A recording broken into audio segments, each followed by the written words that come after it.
오늘 은혜 받으실 하나님의 말씀은 신약성경 마가복음 5장 21절로 24절 그리고 32절에서 43절까지의 말씀입니다.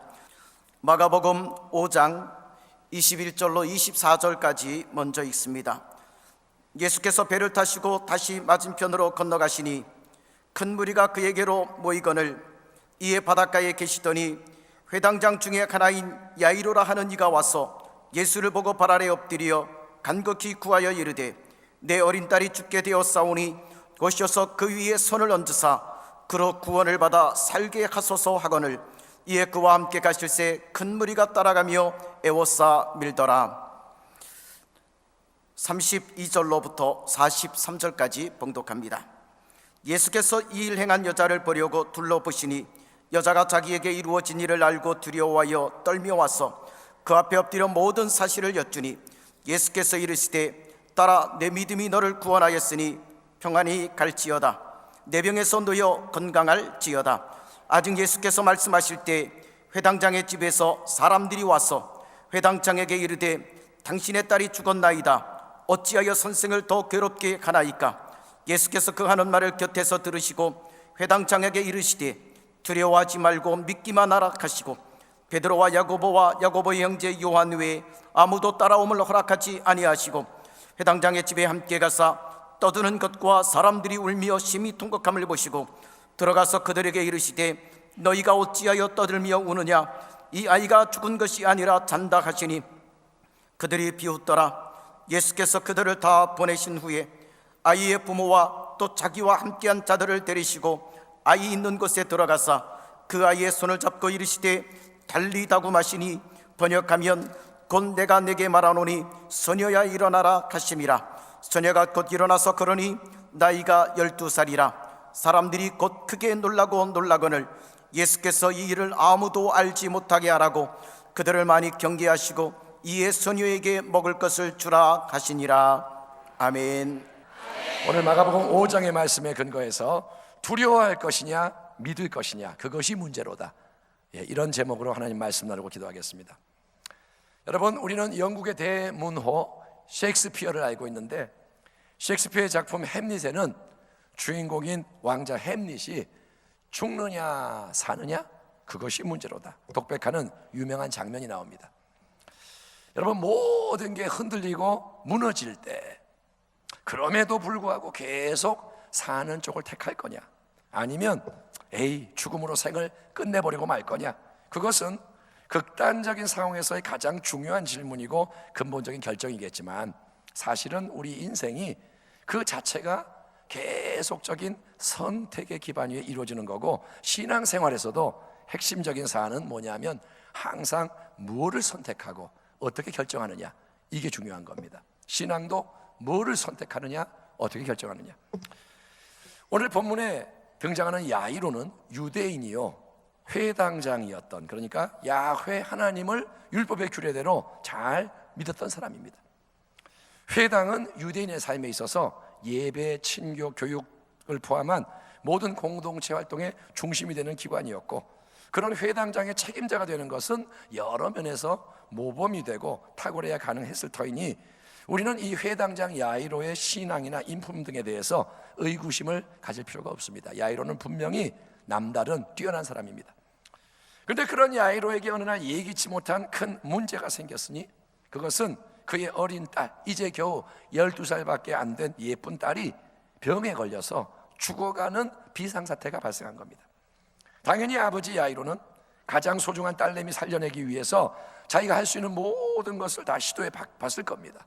그러나 아무리 돈을 다 풀고 용한 의사, 비싼 약 총동원해도 소용이 없었고, 야이로가 여러분 하나님께 기도를 안 했을까요? 아마 죽기 살기로 매달려 하나님을 불렀겠죠. 하지만 안타깝게도 딸아이의 병세는 점점 더 악화됐고 급기야 죽음의 기운, 죽음의 분위기가 느껴지는 처지에까지 이르게 된 겁니다.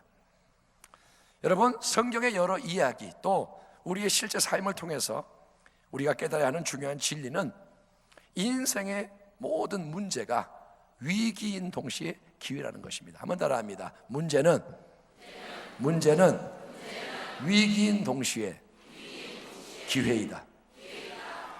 문제는 우리를 힘들게 해요. 우리를 무너지게 만들 수 있기 때문에 문제는 위기입니다. 문제가 오면 나는 죽을 수 있어요. 하지만 그 위기 상황은 우리가 자신의 연약과 부족, 한계를 직면하고 하나님께 더 가까이 나아갈 수 있는 계기로 작용할 수 있다는 면에서는 기회요, 축복인 겁니다. 회당장 야이로는 나름 하나님을 잘 믿는 신앙의 사람이었지만 어린 딸이 병으로 죽어가는 위기를 맞이하자 기도를 해도 응답이 되지 않고 그런 위기가 오자 기존의 이 신앙을 넘어서는 새로운 기회를 얻게 됐으니 그것은 나사렛 예수 그리스도를 찾아가서 그분의 놀라운 치유의 능력에서 이 문제의 해답을 얻는 것이었습니다. 오, 야이로, 예수님이 소경의 눈을 뜨게 했었대. 야이로, 예수님이 못 듣는 사람의 귀를 여셨고 나병, 중풍병, 온갖 질환을 치유하셨대. 야이로는 소문으로 그런 예수님의 이야기를 많이 들어왔습니다. 그래서 어린 딸 때문에 애가 타게 된 이 아빠는 더 이상 지체하지 않고 직접 예수님을 찾아가 만나 뵙고 도움을 청하기로 결단합니다. 자, 회당장으로서 그렇게 예수님 앞에 나아가는 게 쉬운 일이었을까요? 사람들 입에 그 당시 오르내리고 있던 예수님은 논란이 많은 인물이었고 유대 종교 지도자들, 바리새인들, 대제사장들 이런 사람들은 예수님에 대해 적대적이었습니다. 그러니 회당장 야이로가 예수님을 찾아가서 도움을 청하면 그 역시 구설수에 함께 오르게 되고 여러 가지 문제에 휩싸일 수 있는 위험이 있었지만 신앙은 그럼에도 불구하고 문제가 있음에도 불구하고 어려움이 가로막아도 새로움을 향해 변화를 향해 나아가는 건 줄 믿습니다. 신앙은 뭐냐? 문제가 없을 때 신앙이 아니라 여러 가지 위험이 있지만 모험을 하는 게 신앙이에요. 자, 명예, 지위, 회당장, 자존심 다 내려놓고 야이로는 예수님 앞에 나아가서 그 발 아래 꿇어 엎드립니다. 그리고 간곡히 부탁한 내용이 23절에 이렇게 기록되어 있습니다. 야이로가 말합니다. 내 어린 딸이 죽게 되었사오니 오셔서 그 위에 손을 얹으사 그로 구원을 받아 살게 하소서. 무슨 말이냐? 예수님 제발 우리 집에 좀 함께 가셔서 제 딸내미 위에 손을 얹고 능력의 기적을 베풀어 주십시오. 제 딸 죽어가고 있는데 치유가 좀 일어나서 제 딸이 죽지 않고 살 수 있게 좀 도와주세요. 부디 예수님 불쌍히 여겨주세요. 예수님은 이러한 야이로의 간청에 흔쾌히 응하셨던 것 같습니다. 그래? 네 사정이 그리 딱하냐? 네 어린 딸 도움이 필요하냐? 나의 치유를 원하냐? 그러면 좋다, 어서 너희 집에 가자. 자, 예수님이 야이로를 따라 움직이시자 그분 주변에 모여있던 큰 무리가 함께 뒤따라가며 거리에는 큰 소동이 일어납니다. 야이로는 앞서가겠죠. 그러면서 예수님 이쪽이에요, 이쪽, 이리로 오세요. 자, 재촉하는 그 야이로의 마음은 어땠을까요? 집에서 지금 아파하며 죽어가는 딸을 생각하면 슬프고 괴롭지만 그래도 이제 예수님 모시고 가는 중이니 설레임, 기대감으로 마음이 살아났을 거예요. 예수님 우리 빨리 가요. 좀 더 빨리 달려갈 수는 없나? 길이 이렇게 멀었나? 초조함, 조급함도 답답함도 느꼈을 겁니다. 자, 그런데 그렇게 열심히 집을 향하던 야이로의 이 일행은 길 위에서 예상치 못한 일에 휘말리게 되었으니 그 이유는 한 여인이 예수님 뒤에서 그분의 옷자락을 만짐으로 치유를 받게 되었고 이에 예수님이 반응하심으로써 잘 가고 있던 행진이 중단됐기 때문입니다. 25절 이하를 제가 한번 읽어보겠습니다. 12해 12년을 혈루증으로 알아온 한 여자가 있어 많은 의사에게 많은 괴로움을 받았고 가진 것도 다 허비하였을 때 아무 효험이 없고 도리어 더 중하여졌던 차에 예수의 소문을 듣고 무리 가운데 끼어 뒤로 와서 그의 옷에 손을 대니 이는 내가 그의 옷에만 손을 대어도 구원을 받으리라 생각함일러라. 이에 그의 혈루 근원이 곧 마름에 병이 나은 줄을 몸에 깨달으니라. 예수께서 그 능력이 자기에게서 나간 줄을 곧 스스로 아시고 무리 가운데서 돌이켜 말씀하시되 누가 내 옷에 손을 대었느냐 하시니 제자들이 여짜오되 무리가 에워싸 미는 것을 보시며 누가 내게 손을 대었느냐 물으시나이까 하되 예수께서 이 일 행한 여자를 보려고 둘러보시니 여자가 자기에게 이루어진 일을 알고 두려워하여 떨며 와서 그 앞에 엎드려 모든 사실을 여쭈니 예수께서 이르시되 딸아 네 믿음이 너를 구원하였으니 평안히 가라 네 병에서 놓여 건강할지어다. 아멘. 자, 예수님을 애워싸고 따라오던 이 많은 사람 중에는 이름 모를 한 여인, 12년 동안 혈루병으로 고통당하던 불쌍한 여인이 끼어 있었습니다. 자, 이 여자가 남다른 믿음을 가지고 예수님 옷자락에 손을 댐으로써 치유를 받았고, 예수님이 선포하시는 평안과 축복의 말씀을 듣게 된 것은 잘된 일이고 모두가 축하하며 기뻐해야 할 그런 좋은 일이지만, 유독 그 모아는 사람 가운데 한 사람은 지금 애간장이 녹아들어가고 속이 타들어가고 있었을 테니, 그가 누구냐? 바로 예수님 모시고 집으로 가고 있던 어린 딸의 아빠 회당장 야이로인 거예요. 남들은 오 신기하다 그런데 야이로는 지금 죽겠는 거예요. 어떡해. 그런데 아직 예수님이 여자와 대면하면서 그녀에게 평안과 건강의 메시지를 선포하고 계시던 바로 그때, 주님은 움직일 생각도 안 하고 대화하고 있는데 저 길 반대편에서는 몇 사람이 달려와서 회당장에게 청천벽력 같은 소식을 전해오는 겁니다. 저쪽에서 뭐라 하냐? 야이로 회당장님, 이제 다 끝났습니다. 그렇게 예수 선생님 모시고 집에 오시려고 애쓸 필요 없게 됐습니다. 애석하지만 아마 그들은 울면서 말하는지 몰라요. 당신 따님이 좀 전에 숨을 거두고 말았습니다. 만약에 우리가 야이로 입장이라면 이런 말을 전해 들을 때 속에서 어떤 생각이 일어나고 어떤 감정이 휘몰아치게 될까요? 중간에 몰래 끼어들어서 자기 병을 고쳐버린 혈루병에 대한 원망감이요? 저 치유는 내 딸이 받았어야 하는 치유인데 저 여자가 들어와가지고 치유를 받아버렸네. 아니면 예수님에 대한 실망과 원망일까요? 왜 예수님 걸음을 멈추고 왜 대화를 하고? 근데 여러분, 성경을 보면 가장 아낀 어린 딸이 죽었다는 소식을 접하던 순간 야이로의 이 마음의 쓰나미처럼 밀려왔고, 모든 걸 집어삼킨 강력한 힘은 다름 아닌 두려움이었습니다. 아니, 야이로는 하나님 믿는 사람, 예수님 의지하며 기적을 기대하는 사람이 아니었나요? 맞습니다. 그러나 질병의 상황, 죽음의 우려가 변해서 어린 딸이 실제로 죽었고 모든 게 끝났다는 소식을 전해 들었을 때 야이로는 가지고 있던 믿음을 잃어버려요. 야이로는 믿음을 잃어버리고 거대한 두려움에 사로잡히게 됐는데, 여러분, 우리는 언제 두려움의 포로가 될까요? 눈에 보이는 어떤 문제의 현실이 나의 모든 것을 얽맬 때, 내가 도저히 이길 수가 없고 아무도 도와줄 수 없다는 무기력감에 빠질 때 두려움의 어둠은 우리의 마음, 삶 전체를 정복하게 되는 겁니다. 끝났구나. 두려움이 와요. 예수님은 놀라운 치유자예요. 그분은 수많은 사람의 질병을 고친 분이고 내 딸의 중병도 고칠 수 있어. 나는 지금 그 예수님 모시고 딸아이 누워있는 침상을 향해 가고 있으니 할렐루야, 이제 조금만 있으면 놀라운 기적이 우리에게도 일어나고 내 딸이 다시 건강한 모습으로 일어나서 정상적인 생활을 하게 될 거야. 아멘, 아멘. 이것이 지금까지 야이로의 확고한 믿음이었습니다. 야이로는 믿음으로 여기까지 왔습니다. 그러나 이 치유의 믿음은 딸이 죽었다는 비보 앞에서 온데간데 없이 사라져버리고 태산 같은 두려움이 야이로를 짓누르는 위기가 몰아닥치지만, 여러분, 인생의 위기는 동시에 뭐라고 했죠? 위기는 또한 기회.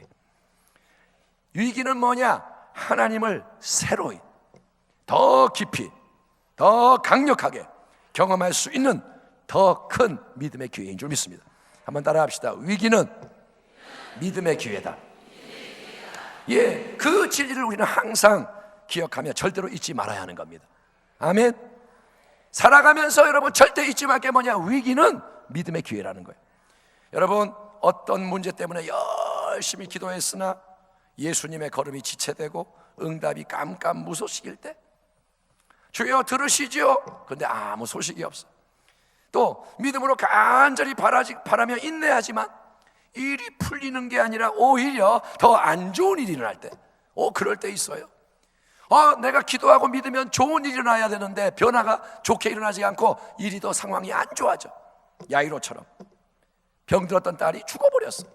또 주변에 있는 사람들이 잘한다, 힘내, 화이팅, 나의 갸륵한 믿음의 행진을 응원해 주는 게 아니라 이제 그만 좀 하시오, 백날 그렇게 해도 아무 소용없네, 이제 상황은 다 끝났으니 당신 딸은 이미 죽었으니 제발 현실을 인정하고 예수님 그만 귀찮게 하시오. 그분도 당신이 가진 문제에 대해서는 더 이상 어찌할 수 없을 거요. 우리의 마음에 찬물을 끼얹는 말을 쏟아낼 때, 여러분, 바로 그런 위기의 때는 우리가 더욱 정신을 차려야 할 때요, 우리가 더욱 마음을 지키고 믿음을 새롭게 할 때인 것을 여러분 성령께서 깨닫게 하시기를 축원합니다.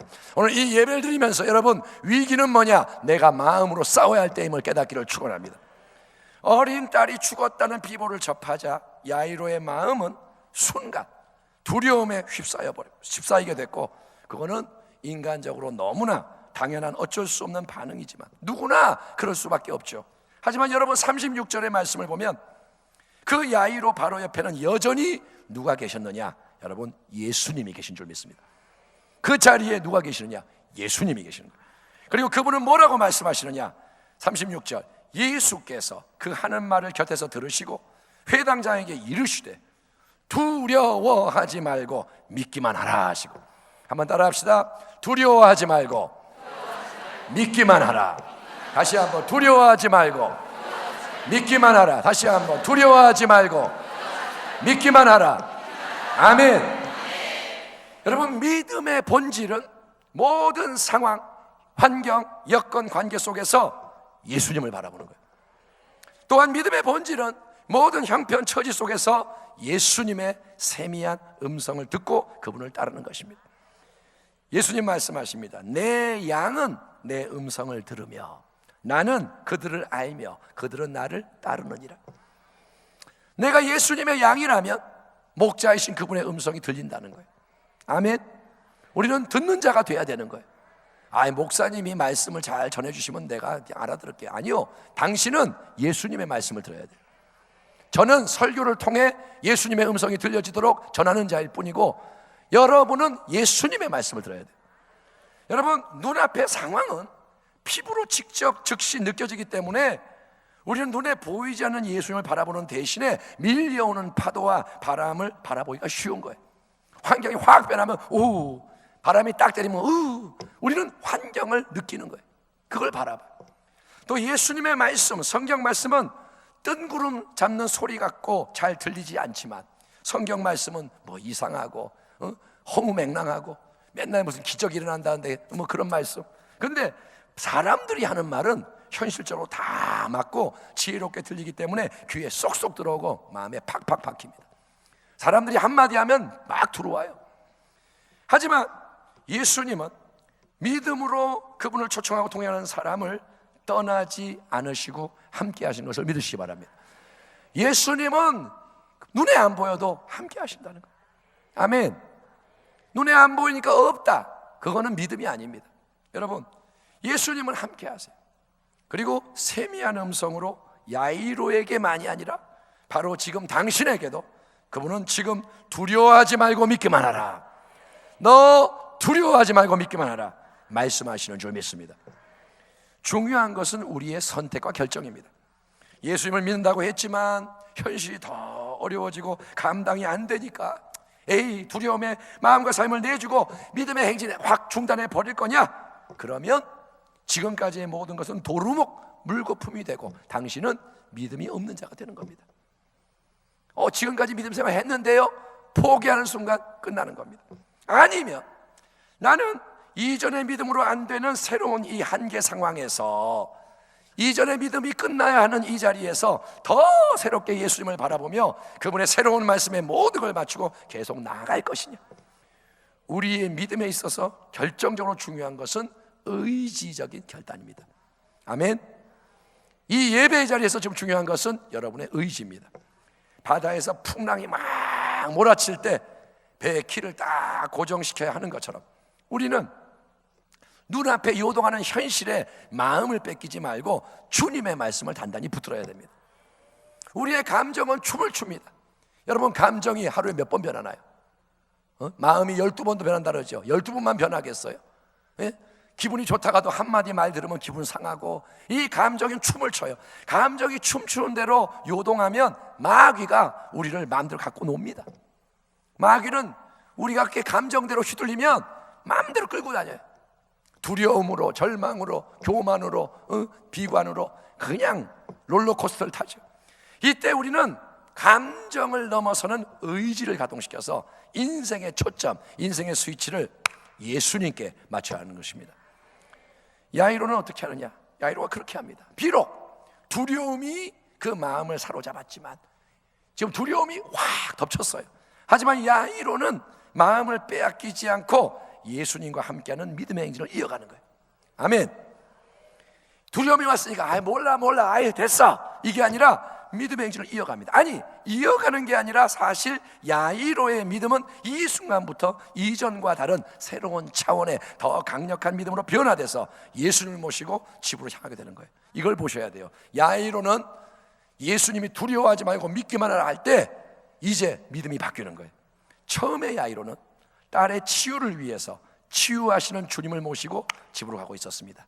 예수님, 내 딸 죽어가지만 아직 살아있으니 치유해 주세요. 예수님 치유의 주님을 모시고 가요. 이제 야이로는 딸이 이미 죽어버린, 그래서 치유는 물 건너간 상황에서 그 딸을 소생시키는 예수님, 생명의 주인으로서 하나님의 영광을 위해 가장 위대한 세일을 행하시는 능력의 만왕의 왕 예수님을 모시고 집으로 가는 줄 믿습니다. 이제는 치유는 물 건너갔어. 근데 예수님 왜 모시고 가느냐? 더 큰 영광을 보기 위해서 예수 모시고 가는 줄 믿습니다. 이처럼 우리의 믿음이 문제와 위기 앞에서 굴복하는 믿음이 아니라 계속 더 성장하고 강해지는 믿음이 되기를 축원합니다. 어린아이가 자라가면서 계속해서 새 옷을 사서 입혀야 하듯이, 태어나면 요만하니까 요만한 옷 입혔지만 그 다음에 돌 되고 2살 되고 5살 되고 크면 옷을 계속 바꿔주듯이 우리도 믿음 안에서 계속 자람으로써 어떤 상황에서도 두려워하지 않고 더욱 예수님을 의지하는 믿음으로 변화되기를 축원합니다.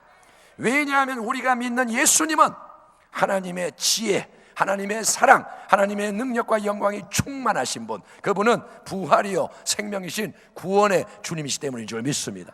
주님은 구원하시는 분이에요. 문제가 크면 큰 구원을 베푸시는 거예요. 아멘. 여러분이 예수님을 제한하지 말길 바랍니다. 자, 비록 모든 것을 즉시 다 이해하지는 못했을 테지만 회당장 야이로가 두려워할 거냐 더 믿을 거냐 선택 앞에서 더욱 예수님의 임재를 의식하고 예수님의 말씀에 마음을 두며 믿음의 새로운 행진을 감당했을 때 일어나게 된 놀라운 일의 과정과 결과를 성경은 다음과 같이 기록하고 있습니다. 36절 이하를 제가 읽겠습니다. 예수께서 그 하는 말을 곁에서 들으시고 회당장에게 이르시되 두려워하지 말고 믿기만 하라 하시고 베드로와 야고보와 야고보의 형제 요한 외에 아무도 따라옴을 허락하지 아니하시고 회당장의 집에 함께 가사 떠드는 것과 사람들이 울며 심히 통곡함을 보시고 들어가서 그들에게 이르시되 너희가 어찌하여 우느냐? 이 아이가 죽은 것이 아니라 잔다 하시니 그들이 비웃더라. 예수께서 그들을 다 내보내신 후에 아이의 부모와 또 자기와 함께한 자들을 데리시고 아이 있는 곳에 들어가사 그 아이의 손을 잡고 이르시되 달리다굼 하시니 번역하면 곧 내가 내게 말하노니 소녀야 일어나라 하심이라. 소녀가 곧 일어나서 걸으니 나이가 12살이라. 사람들이 곧 크게 놀라거늘 예수께서 이 일을 아무도 알지 못하게 하라고 그들을 많이 경계하시고 이에 소녀에게 먹을 것을 주라 하시니라. 아멘. 아멘. 자, 야이로가 예수님 모시고 장례집에 도착했을 때는 떠들고 곡하는 소리, 슬픔과 비통이 가득했습니다. 사람이 죽었으니 그렇고 더욱이 어린아이가 세상을 떠났으니 어찌 조용할 수가 있겠습니까? 그러나 그 현장에 들어가셔서 모든 걸 둘러보신 예수님은 너희가 어찌하여 떠들며 우느냐? 이 아이가 죽은 게 아니라 잔다. 이 아이는 죽은 거 아니고 잠잔다 라고 말씀하시는 게 놀라운 거예요. 예? 예수님은 사람이 죽은 거하고 잠자는 것도 구별 못하시는 무지몽매한 분인가요? 자면 숨을 쉬는데 죽은 거는 숨을 안 쉬잖아요. 그분이 철이 없어서 아니면 사리 판단 못하셔서 지금 이상한 말씀을 하는 건가요? 아니요. 하나님의 아들, 길과 진리와 생명이신 예수님은 참된 믿음이 뭔지를 누구보다 잘 아시는 분이시기 때문에 우리 주님은 그 믿음의 관점에서 진리, 영원한 진리를 바라보며 그렇게 말씀하시는 것을 깨닫기 바랍니다.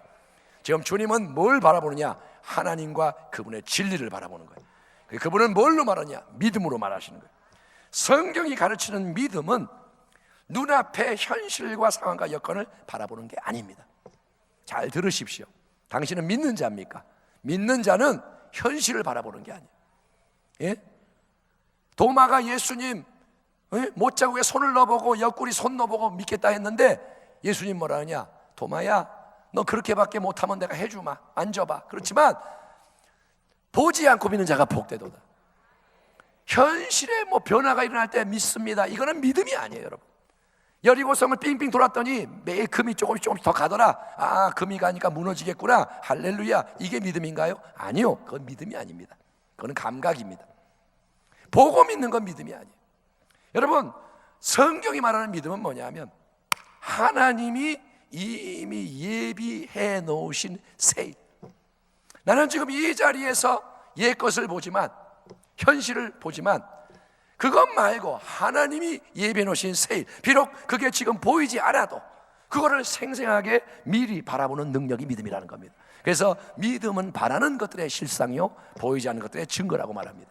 아멘. 믿음은 실상이 있는 거예요. 증거가 있는 거예요.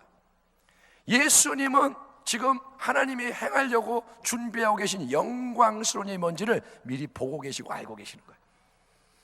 예, 비록 눈앞에는 야이로의 어린 딸이 이미 죽어서 싸늘한 시체의 모습으로 누워있지만 걔는 죽었어요. 맞아요, 현실은 죽었어요. 그리고 모든 사람이 떠들고 곡하고 난리법석 피지만 우리 예수님은 그런 주변의 분위기에 동화돼서 함께 애곡하는 게 아니라 주님은 하나님의 진리 안에서 이미 이루어진 것을 바라보시니까 어떠냐? 야이로의 딸은 죽었지만 하나님의 역사하심 아래서는 그것은 한밤중에 이 아이가 편히 자고 있는 것과 마찬가지라는 거예요. 잘 들으십시오. 다른 현실은 뭐냐? 죽었어요. 그런데 하나님 앞에서는 뭐냐? 얘 자는 거다. 아멘. 그게 믿음의 관점인 거예요. 하나님 앞에서는 그런 거예요. 왜냐? 하나님은 전능하신 창조주. 아멘. 그분은 없는 것을 존재하도록 말씀으로 불러내시는 분. 지금도 하나님 말씀하시면 이루어지는 거예요. 아멘. 네 병이 나을지어다. 병이 낫는 거예요. 이의가 없어요. 전능자가 말씀하시니 병은 떠나가는 겁니다. 예, 기적이 일어날지어다. 주님 말씀하시면 기적은 나타날 수밖에 없는 겁니다. 죽은 자라도 더 큰 생명의 능력을 가지고 소생시키는 분이 하나님이시기 때문이고, 그 확신이 넘쳐나기에 예수님 뭐라냐? 왜 이렇게 모두 소동을 피며 난리법석을 떠냐? 이 아이는 하나님 앞에서 볼 때 죽은 게 아니라 자고 있는 것과 같다. 얘들아, 자고 있는 사람은 깨우면 금방 일어나지 않냐? 그렇지 않냐? 잠잘 때 흔들면 일어나지 않냐? 내가 이제 그 일을 행할 것이다. 내가 이제 이 아이를 깨울 것이다. 내가 이 아이를 생명으로 다시 인도할 것이다. 그래서 하나님의 영광이 나타나게 할 것이다. 아직 아무도 보지 못하지만, 모르지만 그거를 미리 보고 있고 미리 알고 있고 기뻐하는 것이 믿음이라는 거예요. 그래서 믿음이 역사하는 곳에는 놀라운 평강이 있는 겁니다. 우겨쌈을 당해도 쌓이지 않아. 아멘. 남들은 죽겠다 큰일 났다는데 평안이 있는 거예요. 바울과 실라가 감옥에서 찬양하는 게 뭐냐? 믿음의 평안인 거예요. 믿음이 역사하는 거에는 기쁨이 있는 겁니다. 그리고 그 생명의 빛, 내면에 있는 믿음의 생명의 빛이 모든 것을, 모든 어두움을 몰아내는 것입니다. 여러분 안에 믿음이 있다면 변화가 일어나는 겁니다. 믿음의 능력으로 기적을 행하기 전에 예수님은 먼저 울고불고 난리피며 예수님 말씀을 비웃던 모든 부정적인 사람을 다 내보내십니다. 왜? 그곳의 영적 분위기를 바꾸기 위해서, 방해하는 힘을 제거하기 위해서. 여러분, 우리 순복음 부평교회는 지금 믿음으로 일어나고 있습니다. 아멘. 왜 이렇게 설교를 크게 하지? 믿음의 역사가 일어나고 있습니다. 그래서 이제는 방해하는 것들은 제거돼야 됩니다. 부정적인 말, 인간의 소리, 그게 다 끊어져야 됩니다. 영적 분위기를 바꿔야 되는 거예요. 여러분이 아멘을 크게 하는 것도 뭐냐? 영적 분위기를 바꾸는 거예요. 하나님 앞에서 환호할 줄 알고 기뻐할 줄 알고 다 드릴 줄 알고 그런 예배를 드릴 때 하나님의 역사가 일어나는 거예요. 예수님은 부정적인 사람을 다 내보냅니다. 그리고 아이의 부모와 세제자만 동석하는 가운데 죽은 아이가 있는 곳으로 다가가셔서 아이의 손을 딱 잡고 아람어로 달리다고 번역하면 소녀야 일어나라 말씀하시자. 예수님이 뭘 하세요? 말씀하세요. 그러자 그 한마디 권세 있는 믿음의 말씀에 이미 죽어서 모든 게 끝났던 소녀의 몸에 다시 생기가 들어가고 온몸의 기능이 회복되어 아이가 눈을 떠서 일어나게 된 것을, 걷게 된 것을 믿으시길 바랍니다. 그게 하나님의 역사라는 거예요. 아무도 살릴 수 없습니다, 죽은 아이를. 근데 예수님, 그분이 달리다고 말씀하시니 소녀가 일어났다는 거예요. 물론 우리 예수님이 야이로의 어린 딸이나 나사로에게 행한 것처럼 모든 죽은 사람을 살려내시지는 않았습니다. 무조건 죽은 거 다 살려낼게, 주님 그렇게 하지 않았고, 소생의 기적은 흔하게 일어날 수 있는 역사는 아닙니다. 지금도 우리가 장례식을 치르는 이유는 주님이 다 살리지 않기 때문이죠. 하지만 오늘 이 예배를 기점으로 해서 당신에게 부탁하는 건 뭐냐? 당신은 믿음을 제한하지 말고 오히려 이 믿음의 용량과 질을 날마다 더 향상시키는 믿음의 사람이 되기를 간곡히 부탁합니다. 여러분에게 믿음의 날개가 있습니다. 그 날개를 피라는 거예요. 아멘. 날개가 정말 커져갈 수 있도록 키우고 이 날갯짓을 하란 말이에요. 말씀 안에서, 아멘. 기도 안에서, 아멘. 성령 안에서 하나님 앞에 믿음을 가지고 나가라는 겁니다. 맨날 이렇게 하지 말고요. 예? 그거는 처음에나 귀엽지, 죽을 때까지 이러고 있으면 정말 그거는 불쌍한 겁니다. 믿음의 날개를 펴기 바랍니다. 그리고 하나님 앞에 날아오르십시오. 말씀을 마무리하겠습니다. 인생의 여정 속에서 우리는 수많은 문제와 위기의 상황을 만나지만 그거는 믿음을 깨우고 믿음을 성장시킬 수 있다는 점에서 큰 기회와 축복이라고 말씀드렸습니다. 지금까지도 참 연약하고 부족하지만 그래도 믿음으로 살아올 수 있도록 도우시며 이끄신 하나님의 은혜에 우리 감사하는 자가 되기를 축원합니다. 어쨌든 은혜로 여기까지 왔어요. 아멘. 제가 이 강단에 서 있는 건 하나님의 은혜예요. 여러분이 이 자리에 예배드린 건 하나님의 은혜예요. 예. 근데 물어봅니다. 지금 문제와 위기를 직면하고 있습니까? 예? 상황과 여건이 이전보다 더 안 좋아져서 모든 게 끝난 것처럼 보입니까? 딸이 병들었는데 얘가 이제 죽어버렸어요. 아니면 나는 우려했는데 주님 도와줄 줄 알았는데 그게 도움이 안 오고 문제가 더 나빠졌어요. 여러분 그런 상황 속에 있습니까? 두려워할 거냐, 더 온전히 믿을 거냐, 그게 문제인 거예요. 두려워할 거냐, 아니면 더 믿을 거냐. 예수께서 그 하는 말을 곁에서 들으시고 회당장에게 이르시되 두려워하지 말고 믿기만 하라 하시고, 아멘. 또 예수께서 들어가서 그들에게 이르시되 너희가 어찌하여 떠들며 우느냐, 이 아이가 죽은 것이 아니라 잔다 하시니. 비록 우리의 인간적인 눈에는 아무 증거가 안 보이고 귀에는 예수님 음성이 안 들리고 세상 소리만 들려오고 손에는 잡히는 게 없다 할지라도 사랑하는 성도 여러분, 더욱 주님을 바라보기를 축원합니다. 주님만 바라보기를 축원합니다. 더욱 예수님의 음성 레마로 들려오는 마음에 울려 퍼지는 주님의 세미한 살아계신 진리의 말씀에 귀를 기울이시기 바랍니다. 당신이 살 길은 예수의 말씀에 있는 거예요. 현실의 상황으로 인해서 염려, 근심, 원망, 불평, 무기력, 두려움, 패배의식이 마음속에서 막 일어날 때, 믿음은 온데간데 없고 모든 부정적인 게 일어날 때, 그때가 마음을 지켜야 할 가장 중요한 때입니다. 문제가 눈앞에 클수록 믿음 안에서 오히려 더 담대하고 기뻐하십시오. 역설적으로 사십시오. 아멘. 문제가 막 커진다 그러면 아싸 기뻐하라는 거예요. 왜냐?